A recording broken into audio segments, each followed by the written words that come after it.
Ibu pungut biaya untuk anak-anak yang sekolah di sana? Tidak. Oke. Jadi kami buat kesanggupan dan kerjasama. Karena rata-rata yang ada di Mutiara Hati ini orang tuanya sama sekali tidak ada yang berstatus pegawai atau apapun. Mutlak hanya petani, kalau enggak ya buruh. Acara ini dipersembahkan oleh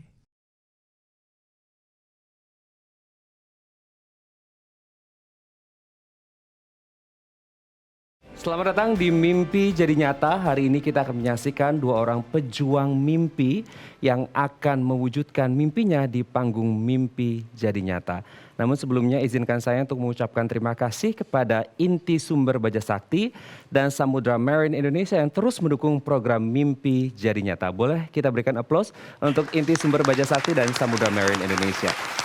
Baik, selanjutnya saya akan menyapa para dewan juri yang sudah hadir di panggung Mimpi Jadi Nyata pada malam hari ini. Yang pertama ada Ibu Mika Wulan. Selamat malam Ibu Mika.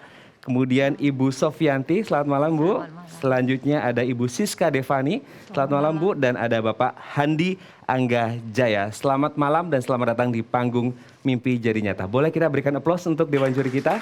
Selanjutnya kita akan panggilkan pejuang mimpi kita yang pertama. Ini dia Ibu Sri Murdani.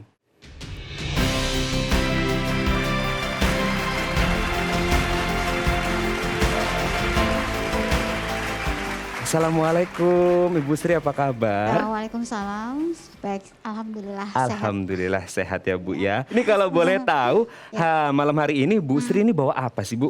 Oh, ini hasil dari hasil bumi. Oke, boleh dijelasin ini apa Bu? Ini ada sayur, ada ketimun, kemudian ada susu, kemudian ada sayur, kalau kita namanya apa ya? Cipang ya. Cipang, ini labu siam. Labu siam. Oke, ini hasil bumi dari mana tadi kalau boleh tahu? Dari para wali murid kami, TKLB Mutiara Hati. Di mana itu? Di Magelang, tepatnya di 100 meter sebelah barat Candi Borobudur. Kalau boleh tahu malam hari ini Bu Sri hadir di panggung Mimpi Jadi Nyata, mimpinya apa sih Bu? Pengen punya gerobak etalase untuk wali murid kami supaya punya penghasilan yang lebih layak. Baik, Ibu Sri sudah siap untuk mewujudkan mimpinya malam hari ini? Bismillah siap. Bismillah siap. Kalau gitu boleh maju 2 langkah ke depan Bu. Ya. Assalamualaikum warahmatullahi wabarakatuh Bu Sri. Waalaikumsalam warahmatullahi wabarakatuh. Desa Borobudur ini bisa diceritakan dan diberikan gambaran kepada kami Bu, seperti apa? Desa Kenayan, Kecamatan Borobudur, kemudian itu terletak di sekitar 100 meter dari lokasi Candi Borobudur, di mana masyarakatnya di sekitar di Candi Borobudur itu lebih banyak punya pekerjaan bertani. Jadi mayoritas masyarakatnya adalah petani gitu ya Bu ya? Nah Ibu Sri sendiri juga memiliki kisah yang luar biasa. Ibu Sri ini memiliki sekolah ya Bu? Iya. Sekolah apa? Boleh diceritakan kepada kami? Sekolah khusus untuk anak-anak spesial atau khusus untuk anak-anak berkebutuhan khusus tapi kurang mampu. Tidak mampu untuk bisa melanjutkan ke sekolah-sekolah yang katakanlah itu harus mengeluarkan dana yang lebih banyak daripada itu. Masya Allah ya Bu ya, luar biasa. Sejak kapan Ibu memulai memiliki sekolah ini? Sekolah kami dirintis dari 2016. Awal mula siswa 5 dan pada saat ini sudah ada 84 siswa dari semua kategori.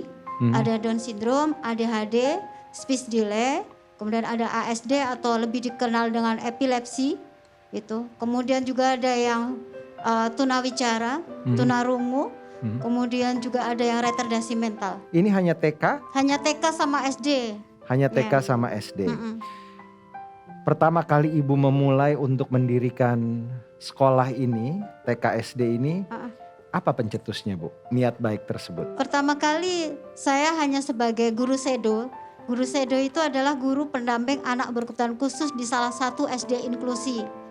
Dari 6 tahun sebelum saya mendirikan TKLB ini, saya langsung mendampingi 4 orang siswa. Dari 4 ini saya ambil analisa, kalau 6 tahun saya bersama mereka, saya yakin bahwa mereka punya potensi, saya yakin mereka juga punya masa depan.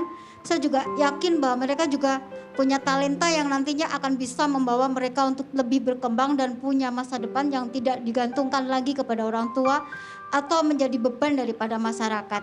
Terus kemudian 2016 langsung saya resign, kemudian saya didik mereka setelah mereka tidak mungkin lagi melanjutkan di sekolah-sekolah yang selanjutnya.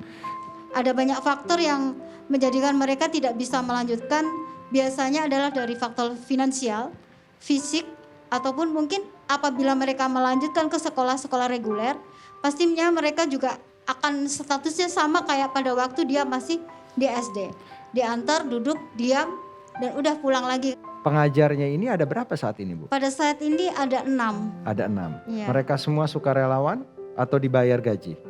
Kami belum bisa bayar, tapi sukarela. Sukarela, Masya Allah. Mudah-mudahan apa yang Ibu lakukan dan juga para guru dibalas oleh Yang Maha Kuasa dengan Amin. hal yang lebih baik. Amin. Mayoritas orang tua dari siswa dan siswi Ya. yang ada di tempat Ibu ini terkendala secara ekonomi. Betul. Jadi apakah Ibu pungut biaya untuk anak-anak yang sekolah di sana atau bagaimana Ibu? Tidak. Untuk biaya operasi? Tidak? Tidak. Oke. Jadi kami buat kesanggupan dan kerjasama. Kesanggupan dan kerjasama maksudnya adalah kesanggupan untuk bisa belajar bareng bersama kami. Kemudian kerjasama adalah bagaimana supaya kita bisa saling mendampingi, membersamai mereka bersama dengan anak, bersama dengan orang tuanya sekaligus. Karena rata-rata yang ada di Mutiara Hati ini orang tuanya sama sekali tidak ada yang berstatus pegawai atau apapun, mutlak hanya petani, kalau enggak ya buruh. Ya. Seperti itu. Jadi Oke. tetap harus bisa punya semangat, punya motivasi, yakin anaknya pasti punya sesuatu yang nantinya akan bisa membuat orang tuanya bangga. Dari situ orang tuanya akan juga bisa mempunyai rasa percaya diri dan bergabung, sehingga kita cari jalan supaya bisa tetap ke Mutiara Hati, bagaimana caranya gitu. Ada yang paling jauh saya dengar sampai 20 km Betul. setiap hari orang tuanya itu mengantar dari jam 4:30 pagi. Betul, Berapa lama dari rumah ke sekolah? sekitar 3 jam 3 jam ya, dan itu dilakukan setiap hari. setiap hari. Beliau ini hanya berstatus sebagai pekerja ladang, jadi mengerjakan ladangnya orang lain Oke. gitu. Tapi alhamdulillah beliau ini bisa mensupport kami dengan lebih banyak memberikan hasil bumi seperti tadi yang kami bawa. Anaknya sendiri berkebutuhan khusus apa, Bu? Epilepsi, Epilepsi. Usia berapa? 10 tahun. 10 tahun. Hmm. Dan Ibu sendiri juga saya dengar berjualan susu setiap harinya. Iya betul. Naik sepeda, Bu. Iya. Biasanya jam berapa Ibu lakukan? Kalau sebelum mengajar atau kalau tidak nanti di sisa setelah mengajar. Dari hasil penjualan ini pun Ibu Iya. kembalikan lagi untuk biaya operasional. Iya. Boleh kita berikan tepuk tangan Bapak Ibu serta hadirin sekalian. Mungkin kita beri kesempatan kepada Ibu Mika. Salut sekali ya Bu dengan perjuangan Ibu, bisa berdaya juga buat masyarakat sekitar, itu sungguh sangat menginspirasi sekali. Nah Ibu bergelut dengan anak-anak berkebutuhan khusus nih Bu, apa sih yang paling sulit gitu diajarkan ke mereka gitu Bu? Yang paling penting di sini adalah orang tua harus paham dulu kepada putranya. Itu yang paling pertama, karena kalau orang tuanya tidak mempunyai pendidikan atau belum gitu katakanlah, dan belum mengerti tentang kenapa anaknya jadi begini, pasti larinya ke yang lain. Kalau kita edukasi dari kesehatan juga orang tua belum tentu bisa paham. Kalau kita edukasi lewat religi juga orang tua juga belum tentu paham. Nah maka hal ini harus bisa bijaksana dipadu, bagaimana supaya orang tua itu memahami, menerima, ikhlas, dan tetap semangat bahwa ini bukan produknya Tuhan yang gagal. Itu yang jadi kekuatan saya, katakanlah tetap harus meyakinkan, terus jangan sampai tumbang. Itu aja. Apa saja yang diajarkan Bu? Karena kan anak-anak ini juga membutuhkan terapi ya, sensorik, motorik, okupasi dan lain sebagainya. Iya, Mungkin bisa betul. diceritakan. Karena kategori di sekolah kami itu macam-macam, maka kita bagi bukan berdasarkan pada kriteria, tapi kita asesmen dulu mereka. Kemudian hasil asesmen itu apa nanti, seperti apa. Ya, target utamanya adalah mandiri dengan fokus dan konsentrasi 70%. Anak boleh sekolah, artinya bisa berkunjung di KBM kami yang kita mulai dari hari Senin sampai hari Jumat. Kalau yang belum sampai pada titik 70%, berarti kelasnya adalah di terapi. Dan mereka ini setiap hari Bu datang ke sekolahnya? Iya, setiap hari yang sudah terpilih berdasarkan asesmen itu setiap hari. Oke. Kemudian yang tidak, yang ikut terapi kita jadwalkan sendiri. Kemudian kita juga ada jadwal luring. Kita berkunjung ke mereka, terutama yang CP. CP itu kan semuanya lumpuh ya. Ya. Jadi kaki, tangan kadang hanya bisa terlentang aja, atau kalau enggak ya cuman bisa tengkurap aja. Berarti kita yang datang ke sana.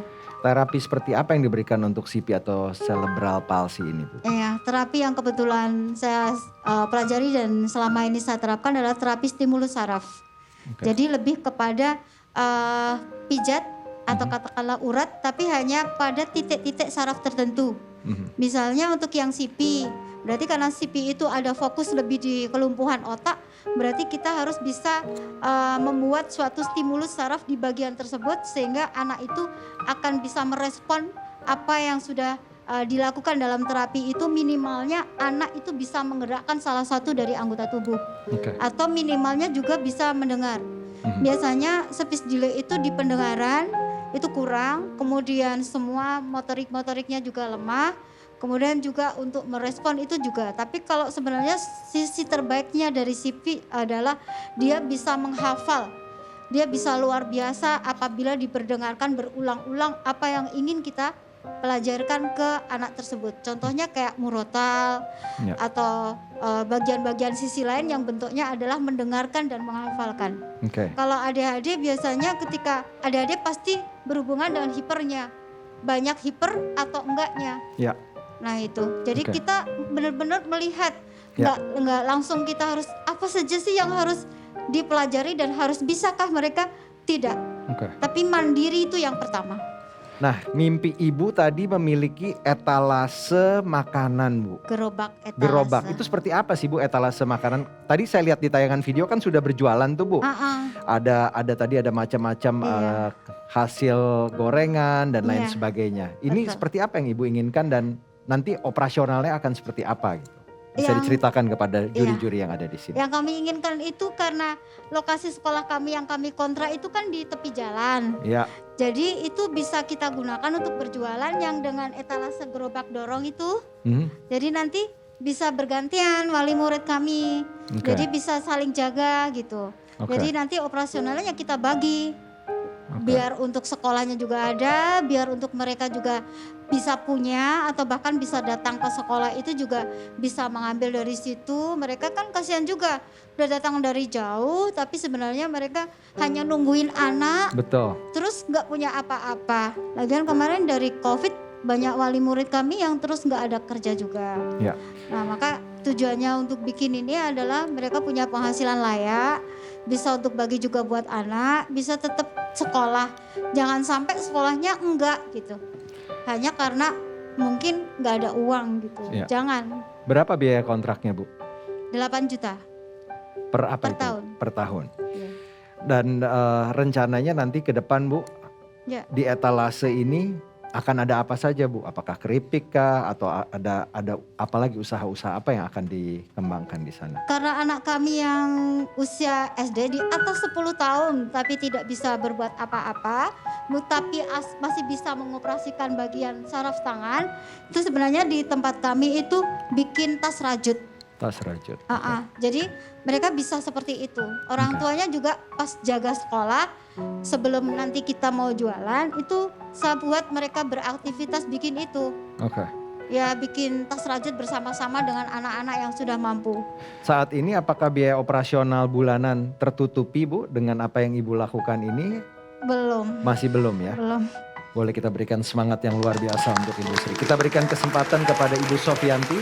Pastinya Ibu udah dikasih kekuatan jiwa dan raganya dan juga kesabarannya yang sangat luar biasa, Bu.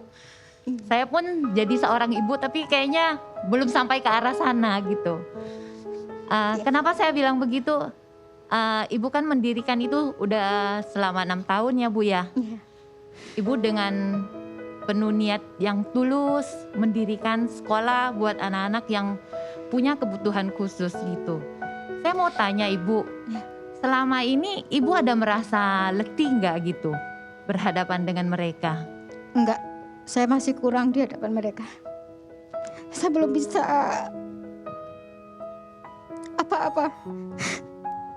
Karena kalau melihat yang sipi misalnya, mereka hanya tidur. Melihat yang nggak bisa ngomong, mereka cuma diem. Melihat yang kadang-kadang kalau tantur mata apa semuanya pada rusak.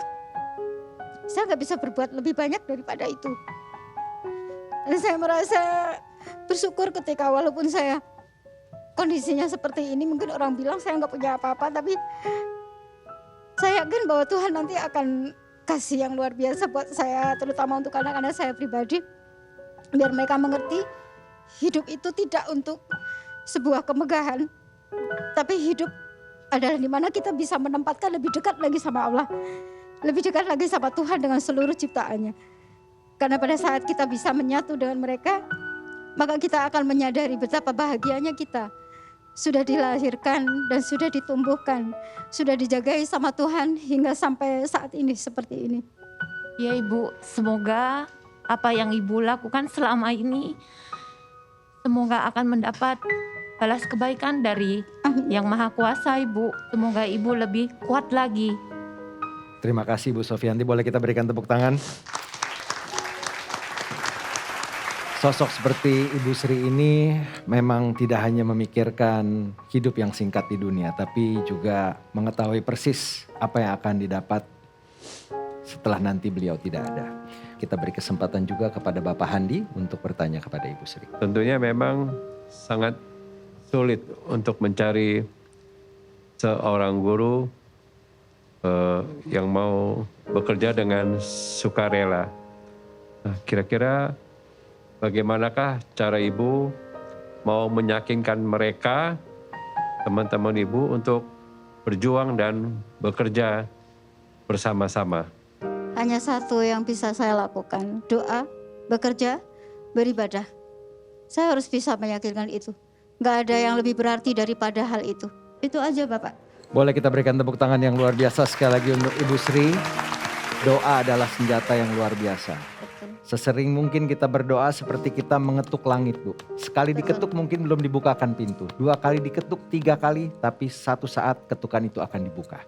Iya, Semoga luar mimpi biasa, Ibu jadi betul. nyata. Kami doakan Ibu juga selalu sehat dan kuat. Salam hormat untuk anak-anak dan juga keluarga. Jangan kemana-mana, setelah ini kita akan menjumpai pejuang mimpi kita yang kedua.